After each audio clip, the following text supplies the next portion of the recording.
Party రాష్ట్ర కార్యదర్శిగా బాధ్యతలు స్వీకరించిన తర్వాత తొలిసారి కోనసీమకు చేరుకున్న సాయిరాంకు అంబాజీపేట ముక్కామలో పలికారు. భారీ సంఖ్యలో తరలివచ్చిన కార్యకర్తలు, నేతలు ఆయనకు స్వాగతం పలుకగా ప్రాంతమంతా పసుపు జెండాలతో కళకళలాడింది. అనంతరం అమలాపురం గడియారం స్తంభం సెంటర్ వద్ద స్వర్గీయ నందమూరి తారక రామారావు విగ్రహానికి సాయిరాం పూలమాలలు వేసి నివాళులర్పించారు. ఈ సందర్భంగా మాట్లాడిన సాయిరాం తనపై నమ్మకం ఉంచి కీలక బాధ్యత అప్పగించిన పార్టీ జాతీయ అధ్యక్షులు, ముఖ్యమంత్రి, యువనేత నారా లోకేష్, జిల్లా సీనియర్ నాయకత్వానికి కృతజ్ఞతలు తెలిపారు.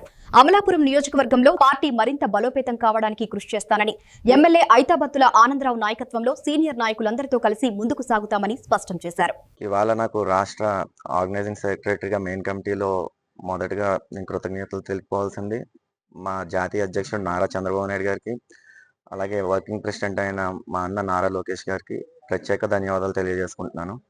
అలాగే ఇవాళ ఈ అసెంబ్లీ మన ఆనందరావు గారు, ఎమ్మెల్యే గారు ఎవరైతే ఉన్నారో మా అన్నగారు, ఆయన సహకారంతో జిల్లా నాయకులతో, కార్యకర్తలు వీళ్ళందరి తోడ్పాటుతో నాకు ఇవాళ ఈ పదవి రావడం జరిగింది. అలాగే గతంలో నేను నా ఎంబీఏ కంప్లీట్ చేసుకుని వచ్చిన తర్వాత జిల్లా యువతలో నేను పనిచేయడం జరిగింది. దాంతో నా పని చూసి నన్ను మెచ్చుకొని రాష్ట్ర కార్యవర్గంలోకి తీసుకెళ్లి జనరల్ సెక్రటరీగా పెట్టారు. ఇప్పుడు మెయిన్ కమిటీలోకి రావడం నాకు చాలా సంతోషంగా ఉంది.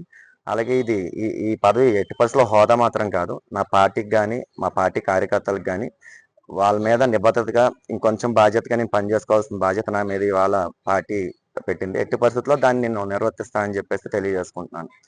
అలాగే నిన్న ఈ పదవి చేపట్టిన తర్వాత ఈ కాన్సెమ్కి నేను ఎంటర్ అయిన తర్వాత నా మిత్రులు కానీ, నా స్నేహితులు, నా మిత్రులు, కార్యకర్తలు, అలాగే నా అన్నదమ్ముల్లా నా వెంటంటూ ఉండే ప్రతి ఒక్కళ్ళు వాళ్ళ సహకారంతో విజయవంతంగా ర్యాలీ పూర్తి చేసుకోవడం జరిగింది.